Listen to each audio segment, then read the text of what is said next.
Okay, welcome to my channel, Being Integrated. I'm Jude, and this video is about meditation practices for ADHD that actually work. So I have ADHD and I also teach meditation, and I quickly learned that a lot of meditation practices do not work for me.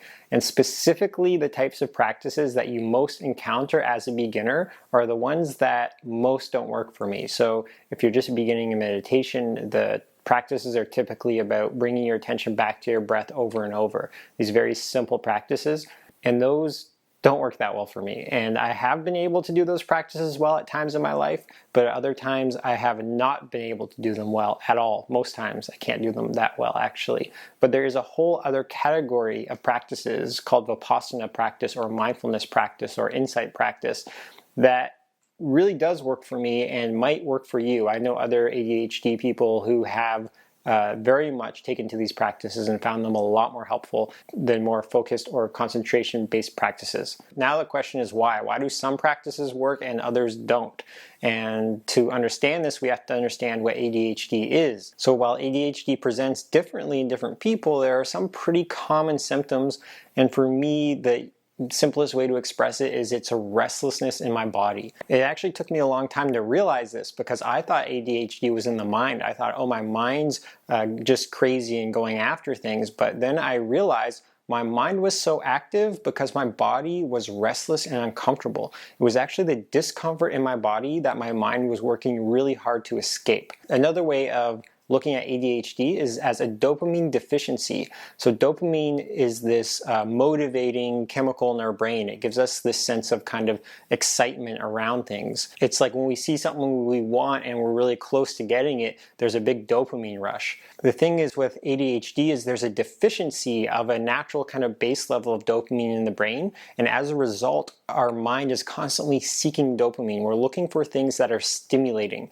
ADHD people are often really good at thinking and finding thoughts that are somewhat pleasurable or interesting, and we can get caught in these thought loops for a long time and kind of spend most of our lives in these thought loops, jumping from one thought loop to the next thought loop, getting these little hits of dopamine. This is why most ADHD, or maybe all ADHD meds, are stimulants, which can sound weird because we think of ADHD as hyperactivity or overactivity in our mind, but it's actually an underactivity in the dopamine levels. So when we give someone a stimulant that boosts their base level of dopamine, they're actually more okay. We're not as restless. We're not seeking the dopamine because we already have the dopamine in our brain and we're able to be more calm and laid back. Instead of looking at ADHD as an overactive mind, we want to look at it as a discomfort in the body, a restlessness, which could be looked at as a lack of dopamine, but it's really this dissatisfactory feeling in the body and this constant need to either think or act out to try to get more satisfaction, to try to feel better. So a big part of ADHD treatment when it comes to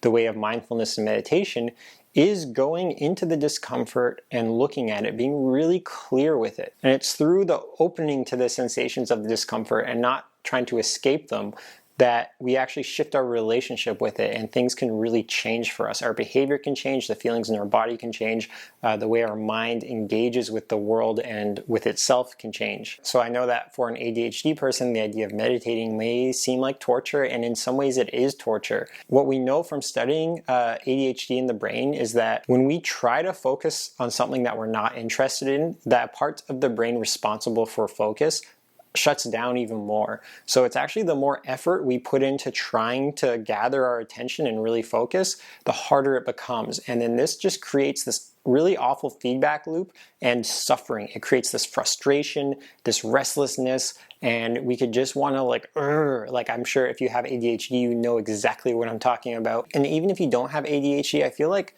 pretty much all of us are on the spectrum to some degree. We all have the same challenges an ADHD person has, even if they're not on the same extreme. So if you ever suffer from restlessness or discomfort in the body, which I'm sure everyone does, then you can also benefit from these practices. You can use these practices when you're feeling overwhelmed or when your mind's going crazy to find more of a sense of okayness and well-being. So the type of meditation we're going to be exploring, I mentioned, is kind of like a mindfulness style, which instead of trying to focus on one thing, it's actually more trying to observe what's happening in our experience. So we're not trying to calm our mind actually. We're just letting our mind be as it is, and we're trying to watch it. So there are a lot of different Vipassana or mindfulness style meditation practices. We're only going to explore a little bit in this particular video, but I have more on my channel. But if we're talking about mindfulness practice in general, it's really watching, observing, and opening to our sensory experience without trying to change it or without judgment, as they say. So the two main areas we can focus on, we can explore with this practice. The one is the mind, what's happening in our mind, and then the other is the body, what's happening in our body. These are the sensory experiences that make up our sense of self and our feeling of me. It's our thoughts and feelings. We're going to be practicing watching our feelings and being open to what we're feeling and watching our thoughts, allowing them to be, allowing them to unfold. And we're going to notice, one, how watching these sensations without trying to change them actually changes them. So what we're going to realize is that we're often actually trying to change our experience. We're trying to escape the discomfort, or we get really into our thoughts and we feed into them. We give them more energy. Instead of trying to avoid the discomfort in our body or really feed into the thoughts, we're just going to try to watch, be in this observer role. And a big part of this is noticing the relationship between the two, noticing how the reactivity in the body or the discomfort in the body, how that springs thoughts, certain types of thoughts, or thoughts in general, and how we use our thinking to escape uncomfortable feelings. Okay, so with that being said, let's just jump into the practice. So we're just going to start by coming into the body. You can close your eyes if that's comfortable. And notice, where do you feel restlessness? Let's be curious about the feeling of restlessness. And if you feel it right now, even in a subtle way, so be curious.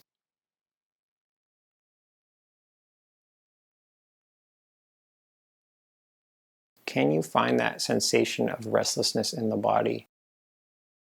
And where do you feel it? And maybe it's strong right now, maybe it's subtle. But just notice the sensations. Notice the vibrational quality to this feeling. Where does it feel like it's centered? Where's the core of it? For me, it's usually in my abdomen, sometimes in my chest a bit. Could even be in my face as well.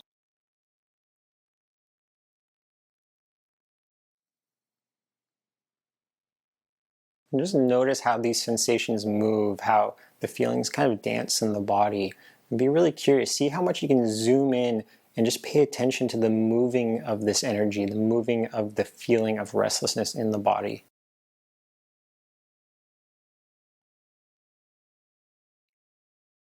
And if you're feeling it in your kind of chest or abdomen area, try putting a hand there, or both hands, and just see what that does. Just notice, does this aggravate it more? Does it change the sensation at all? Does it soothe it? So we're not trying to do anything. We're not trying to make it any bigger or smaller. We're just being curious about what we're feeling, and we're noticing if it's changing, if bringing awareness, attention, clarity to the experience changes it at all. Are we resisting the experience? Are we tightening up around it at all?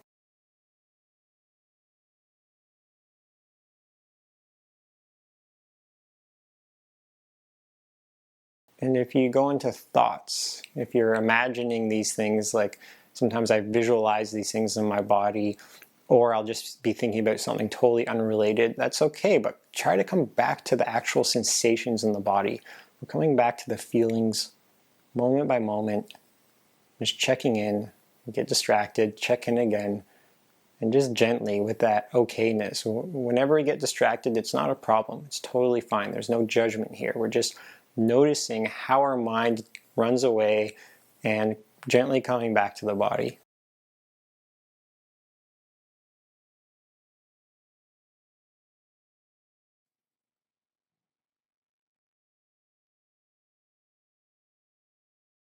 And if being with the sensations of putting your hand on your body is helpful, if it's lowering the reactivity or the restlessness, that's okay, just go with it.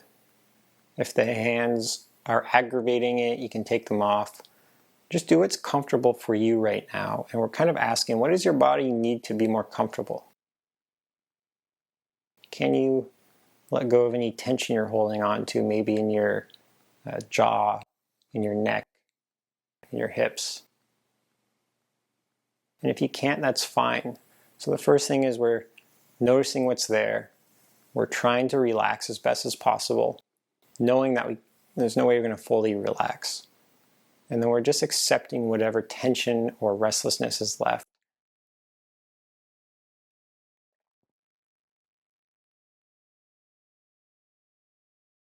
And whatever feeling is left, whatever tension or restlessness, can we just allow it to be there? Can we almost invite it, not try to resist it?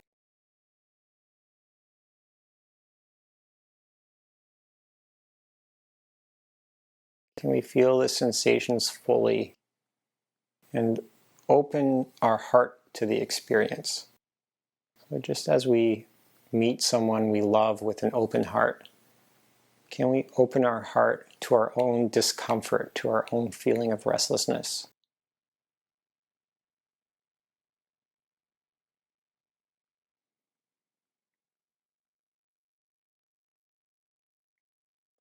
And sometimes when we do this, it gets worse, it gets more uncomfortable. And just notice if that happens, and that's okay. Try to find what works for you, what doesn't. The thing is, sometimes when we do this, the symptoms become amplified, and that's okay. So long as we can handle it, so long as we can be present with it. If it's getting to be where we're dissociating, where we're zoning out, where we can't be present, then you can find a way to find it more easy for yourself. You can find a way to accommodate yourself. But over time, as we practice, we want to be present and open to the sensations as much as possible. And the more we can do that, the more it's going to shift our experience, the less of a problem it's going to be.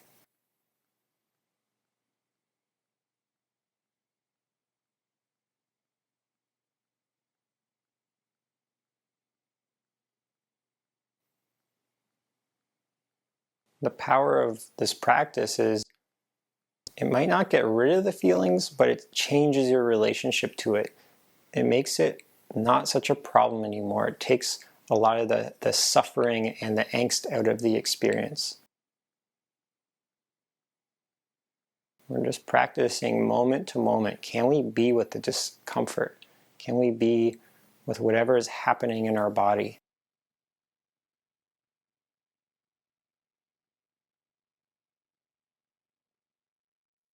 And everyone's in a different place, so if this isn't working for you, I have another video on managing distress, which might be helpful. But if you're able to do this practice, it's very good. This is the way through it. This is the way to shift the experience. So just continuing to be present with the sensations in the body just as they are without trying to change them and really welcoming them.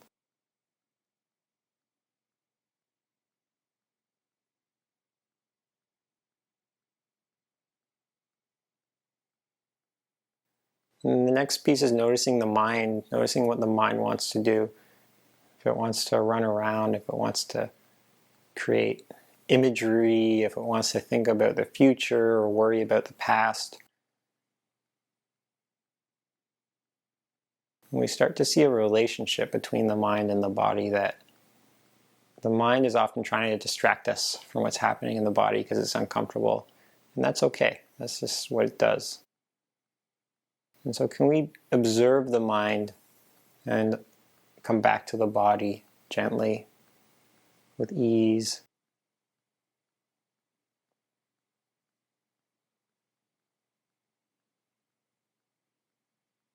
And there's a whole world of the mind. There's a lot we can do with practicing, working with thoughts. But for now, we're going to stay focused on the sensations in the body and just try to meet them with acceptance, warmth.